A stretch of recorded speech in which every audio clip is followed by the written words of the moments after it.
तेलंगाना के घने जंगल में रात होते ही भूतहा सन्नाटा छा जाता था, जिससे जंगल के सभी जानवर भयभीत रहते थे। जल्दी चलो, रात होने से पहले हमें किसी भी कीमत पर घर पहुंच जाना है। चमेली: पापा, आप इतनी जल्दी क्यों कर रहे हैं? क्या कोई खतरा है?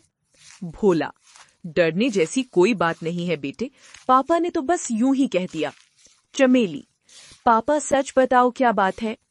भोला: बच्चों, ये इलाका हमारे लिए सुरक्षित नहीं है।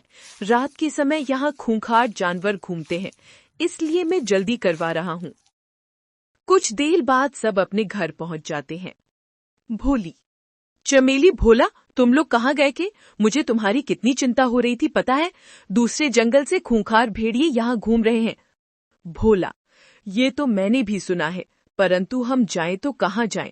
दिन में भेड़ियों का आतंक और रात में भूतों का डर, हमारा तो जीना मुश्किल हो गया है।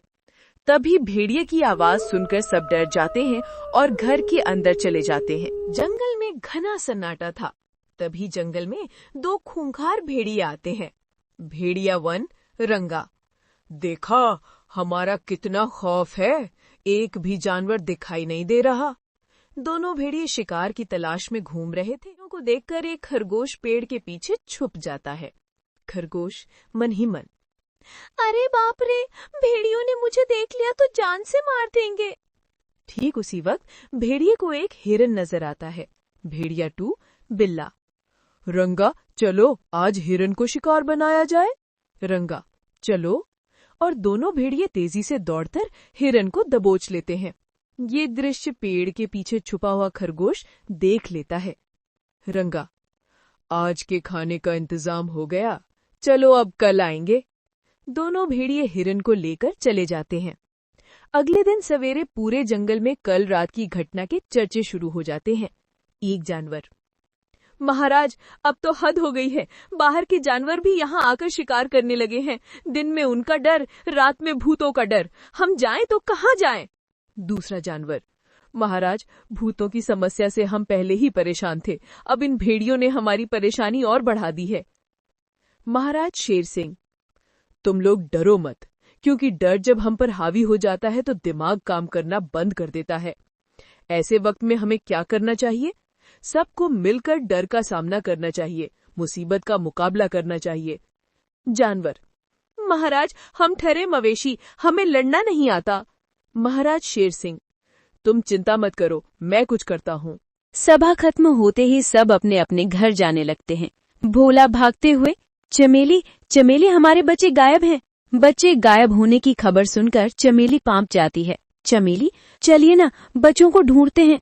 उधर चमेली और भोला के बच्चे 2 छोटे बकरे बिना बताए नदी किनारे खेलने चले गए थे। बच्चा 1: कितना मजा आ रहा है ना। बच्चा 2: हाँ, मगर अब हमें घर चलना चाहिए, मम्मी पापा हमारा इंतजार कर रहे होंगे।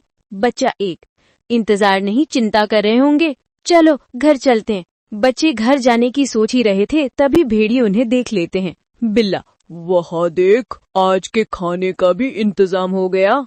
रंगा: हाँ, तो चलो जल्दी से दबोच लेते हैं। ठीक उसी वक्त चमेली और भोला बच्चों को दूर से देख लेते हैं। भोला: वो रहे हमारे बच्चे। चमेली और भोला अपने बच्चों की ओर बढ़ रहे होते हैं, तभी उनकी नजर भेड़ियों पर पड़ती है। चमेली: हमारे बच्चों की ओर बढ़ रहे हैं, क्या करें? चमेली आक्रोश में: हम भेड़ियों से लड़ेंगे। अपने बच्चों को मौत के मुंह में देखकर एक माँ भेड़िए से लड़ने के लिए तैयार हो गई, और जैसे ही भेड़ियों ने बच्चों पर हमला किया, चमेली और भोला भेड़ियों पर टूट पड़े। बच्चों को बचाने की कोशिश में दुर्भाग्यवश भेड़ियों ने चमेली और भोला को मार दिया। रंगा: इनके माँ बाप को तो हमने मार दिया, अब इनके बच्चों का क्या करें? बिल्ला: आज के खाने का प्रबंध हो गया है, इसलिए इनको जिंदा छोड़ देते हैं। हाँ, आज ये जिंदा रहेंगे तो कल खाने के काम आएंगे, चलो। घायल बकरे के बच्चे महाराज शेर सिंह के पास जाते हैं। बच्चा 1: महाराज, बड़े दुख की बात है, चमेली और भोला बकरे को भेड़ियों ने मार दिया। बच्चा 2: मेरे पिताजी को भी इन्हीं भेड़ियों ने मार दिया था, आज मेरे पिता जिंदा होते तो हमारी ऐसी हालत नहीं होती। बच्चा 3: ऐसे वक्त में हमें बड़े महाराज की बहुत याद आती है। तभी अचानक एक छाया प्रकट होती है, बड़े महाराज की।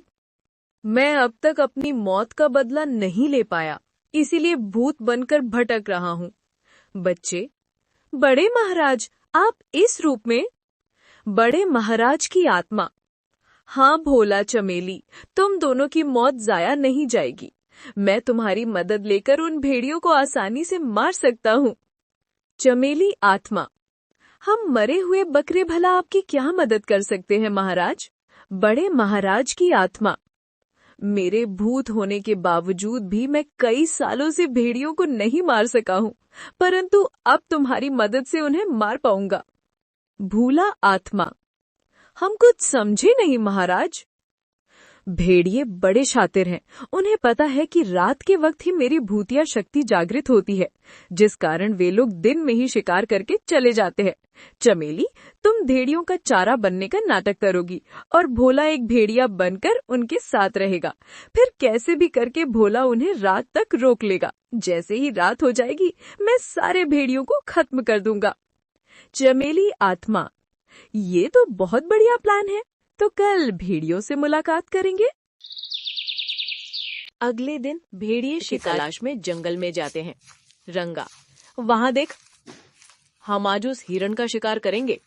जैसे ही भेड़िए हिरण को मारने के लिए आगे बढ़ते हैं, तभी चमेली अपनी भूतिया शक्ति से हिरण को गायब कर देती है। बिल्ला, अरे वो हिरण कहाँ गई? अभी अभी तो यहीं थी। शिकार ढूंढते ढूंढते दोनों बहुत दूर निकल चुके थे और शाम हो जाती है। रंगा, रात होने से पहले हमें अपने इलाके में पहुंच जाना है, वरना हम भूत का शिकार बन सकते हैं। बिल्ला, तो क्या आज हमको भूखा ही रहना पड़ेगा? तभी उन्हें दूर चमेली बकरी आत्मा के रूप में दिखाई देती है। रंगा, आज हम भूखे नहीं रहेंगे, उधर देख। दोनों भेड़िए बकरी के पास जाते हैं, मगर बकरी गायब नहीं होती, जिस कारण रंगा भेड़िए को शक होता है। रंगा, बिल्ला, मुझे कुछ गड़बड़ लगती है।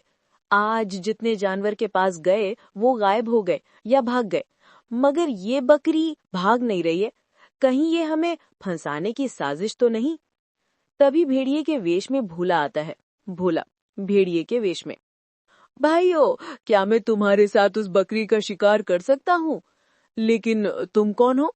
भोला भेड़िए के वेश में, मैं यहीं रहता हूँ। और तुम लोग? रंगा, हम दूसरे जंगल से आए हैं और रात होने से पहले हमें अपने घर पहुंच जाना है, इसलिए ये बकरी को तुम अकेले ही मार कर खा जाओ। दोनों भेड़िए जाने लगते हैं, तब भोला उन्हें रोकता है। भोला भेड़िए के वेश में, भेड़िए होकर डरते हो?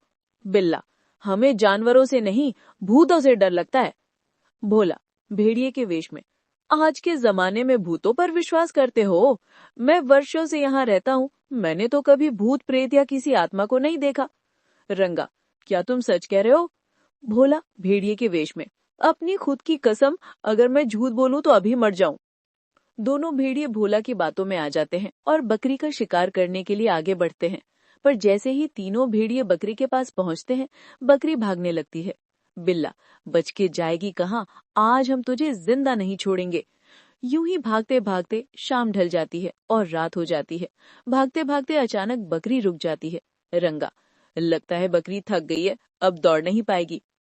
चमेली आत्मा, तुम्हें क्या लगा तुम मेरा पीछा करते करते यहाँ तक आए हो? नहीं, तुम यहाँ आए नहीं हो, तुम्हें यहाँ लाया गया है। बिल्ला, लाया गया है? क्या मतलब? उधर देख। तभी बड़े महाराज की आत्मा वहां प्रकट होती है। बिल्ला, भूत? मगर तुम तो कह रहे थे यहाँ भूत नहीं है। भोला भेड़िए के वेश में, वो मैंने झूठ बोला था, क्योंकि मैं खुद एक भूत हूँ। तुम दोनों को फंसाने के लिए ही मैंने ये प्लान बनाया था और तुम हमारे प्लान में फंस गए। भेड़िए जान बचाने के लिए वहां से भागने लगते हैं। बड़े महाराज की आत्मा, रात हो गई है, अब तुम नहीं बच सकते, भागकर जाओगे कहाँ? तुम जहाँ जाओगे हम वहां आ जाएंगे। भोला और चमेली की आत्मा, महाराज, हमारे गुनहगार आपके सामने हैं, इन्हें दंड दीजिए, हम तीनों मिलकर इनसे बदला लेंगे। बड़े महाराज, मार दो इन्हें। फिर तीनों आत्माएं मिलकर सभी भेड़ियों को मार देती हैं और जानवरों की मौत का बदला ले लेती हैं। परिणाम, उस दिन के बाद जंगल में भूत और भेड़ियों का डर खत्म हो गया और सारे प्राणी अब बिना डरे खुशी खुशी अपना जीवन बिताने लगे।